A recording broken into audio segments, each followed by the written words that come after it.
Villagers can sometimes be the greatest storytellers. Their limited knowledge of what exists in the world beyond their village can sometimes allow their imaginations to run wild when they see something in the night, though mortal minds often try to make stories to compensate for the things they've seen, as to accept what may truly be there is more terrifying than anything else.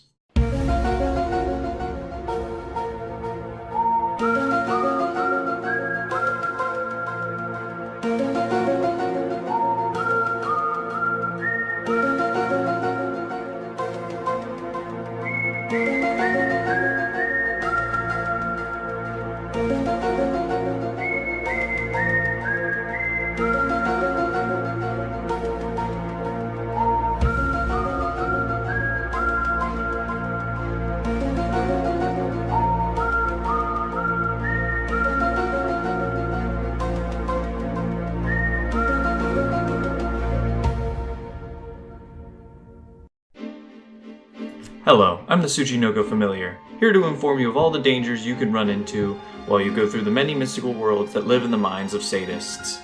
Today, we are looking at a creature feared by goat and farmer alike, the Chupacabra.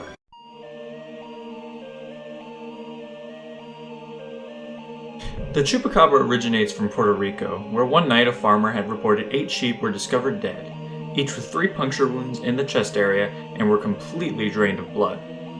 This started the legend of the Chupacabra, which when translated means goat sucker, as that's exactly what it was reported of doing. From there, reports sprang up of similar events, all giving varied descriptions of the creature. The first description had it looking similar to a large reptilian kangaroo with huge red eyes. Though, since no evidence was found of this creature, skeptics suggested that its so-called witness may have been influenced by a movie that came out at the time, under the name of Species. Which, when you look at the movie, you can definitely see the resemblance to many arts of Chupacabras and the movie itself. From there, future sightings talked about it having more of a mangy canine appearance, and having no hair. This turned out to be just coyotes or wild dogs that suffer from mange, which is a skin disease that animals can get from mites that would cause inflammation on the skin and hair loss. From there, this creature quickly found its way into pop culture and became very well known as a cryptid, up there with the big shots like Bigfoot. Some interesting references to the Chupacabra include an episode of Jackie Chan Adventures called The Curse of El Chupacabra, as well as a Yu-Gi-Oh card referred to as Danger Chupacabra.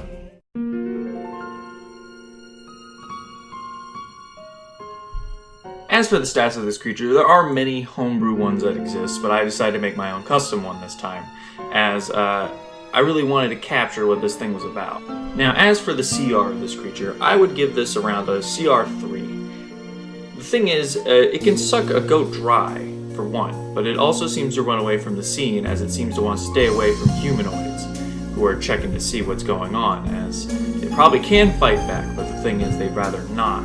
I mean, if they can drink an entire goat dry, well, what's stopping it from doing it to a humanoid exactly? Now, as for the classification of this monster, this can go 3 different ways.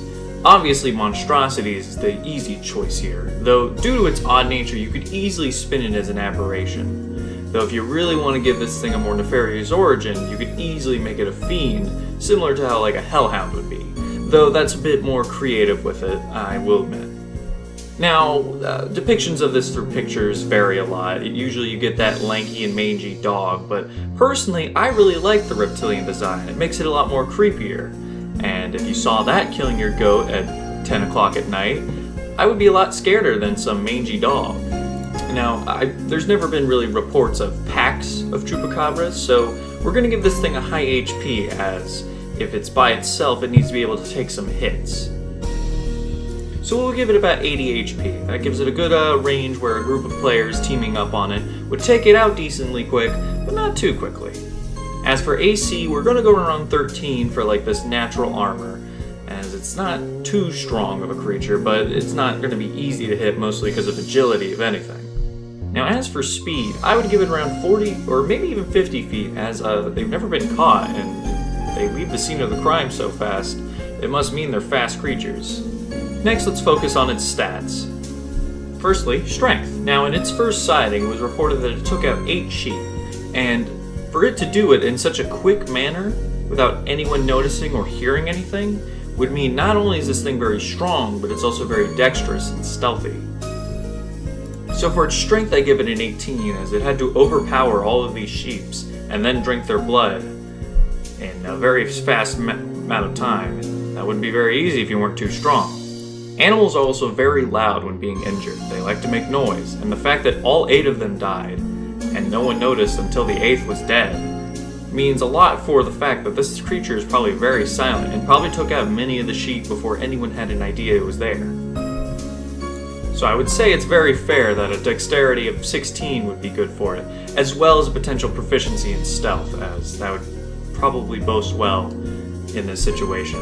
Now for constitution, this thing drinks a lot of blood, and blood can contain diseases, especially with animals. So this thing has to be sturdy to at least not get sick from all the blood it's probably drinking. So a 15 of con for a +2 probably is a good range, where there's still room to grow, but it's not, a sickly old man. Now for intelligence, this creature isn't exactly smart. It's animalistic. It drinks blood, and then it leaves when someone catches it. It's smart enough to know when not to take a fight, but it's also an animal at the end of the day in how it behaves. So about a 3 for a -4 on intelligence would be fair enough here, I'd suppose. You might be able to give it a little bit more intelligence. Maybe it's smart enough where it's I can run away when someone's coming by, but that's up to you, I suppose. For wisdom, it's not some wise creature, but it knows how to keep itself alive, so it is a bit in the middle, so we'll be giving it a 10 for no bonus to wisdom. And lastly, for charisma, no one's going to be fond of a mangy, lanky, reptile kangaroo that kills livestock, so I think a 4 for a -3 seems rather fair, because there might be that one person who thinks it's cute. I don't want to know that person.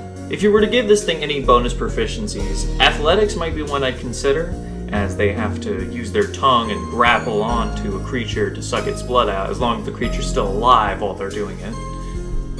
With any cryptid-made homebrew, I feel like sneak is a requisite for all of them, as no one can ever seem to find them. It's almost like they're not real or something. Ha ha ha ha ha ha. Or are they? But enough speculation, let's focus on its attacks. Firstly, due to it being challenge rating 3, I would give it multi-attack, just so if it's by itself, which it probably will be, it'll be able to fight multiple people in one turn. Now for its actual attacks, obviously this thing has claws and this thing has teeth, but what it also has in some depictions is a long leech-like tongue used to suck out blood, and I feel like that would be a very fun thing to implement into its attack style. So for its multi-attack, I have it include its claw attack and its tongue lash. As for its claw, it's simply a claw attack with a +6 to hit and a 1d6 +4 damage due to that whopping 18 strength. But as for the tongue lash, the creature also has this +6 to hit again, but this now does 1d12 +4 damage. And just to be fun, I gave it a 10-foot reach. And a fun little unique thing for the tongue lash is that when you take damage from it, the Chupacabra will regain health equal to the damage it's done to you. Obviously, it doesn't apply to things that don't have blood, like constructs or undead.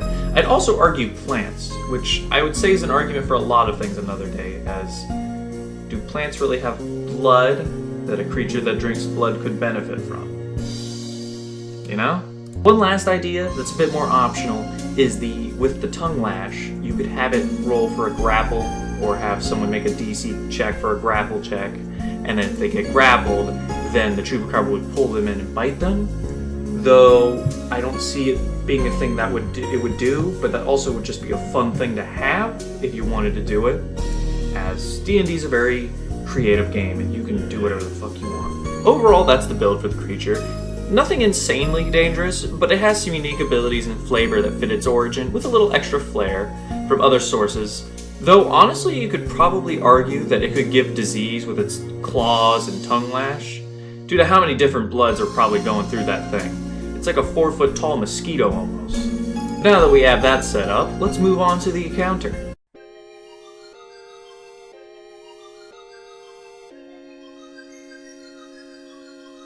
Now for running this creature, I recommend it for early levels.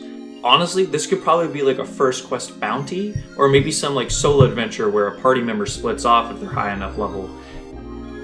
This thing isn't exactly the most intimidating thing, but it's a cool thing to have with a mystery like, hey, why are all my animals dying? Something's been sucking their blood. And with the popularity of this creature, many players might be Chupacabra, haha. And honestly, that might be the fun of it, because they're going to hunt down a creature that they know about. And they're going to have fun hunting down a Chupacabra. Though, let's set the setting for the scene here. It's a very simple setting. There's a farmer, and he has been recently losing livestock, and doesn't know what happened to it all. They all seem to be drained of their blood. Now this leads the group with trying to find this creature, and I think it's an important part of this counter that it's not really the fight itself, but the party working together to try and track it down. Will they simply follow the tracks and hunt it down, or set up bait to catch it in the night?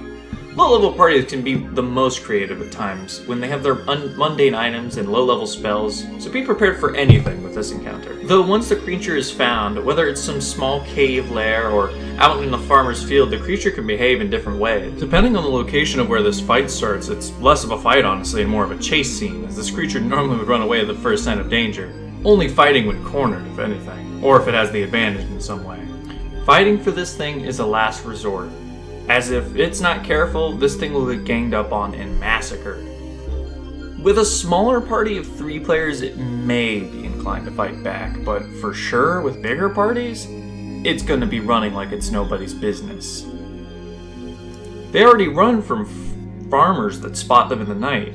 What's stopping them from running from some random guy with a sword that's wanting to kill it? There's something this thing could use for its advantage is its very unappealing appearance. People may want to stay away from it, and it might use that to its advantage, as with its 10-foot reach with its tongue, it won't have to worry as much about getting close to its opponent. Overall, it's a fun encounter for a small, low-level party, so they can get their adventuring pants on before they go out into the big, dangerous world, where many creatures might not run away and instead make the group follow in its previous foe's footsteps.